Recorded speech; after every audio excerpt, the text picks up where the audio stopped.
5 दिवसांनी मुलीचं लग्न पण आधीच गेले वडील, दैवडगाव शोकसागरात.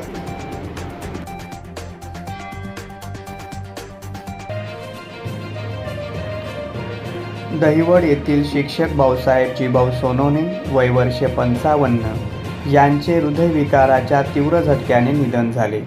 मुलीचे लग्न अवघ्या 5 दिवसावर आलेले असताना हा दुर्दैवी प्रसंग घडला. सोनवणे हवेली पंचायत समिती अंतर्गत प्राथमिक शाळेत शिक्षक म्हणून कार्य करीत होते. गरिबीतील संघर्षातून शिक्षक बनलेले भाऊसाहेब सोनवणे हे अलीकडेच मुलीच्या लग्नाच्या तयारीत व्यस्त होते. त्यांना अचानक छातीत दुखल्यामुळे त्यांना रुग्णालयात दाखल करण्यात आले, मात्र उपचारापूर्वीच त्यांचे निधन झाले.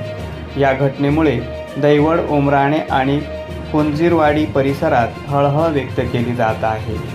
प्रखर न्यूजसाठी आदित्यनाथ ठाकूर, दैवड.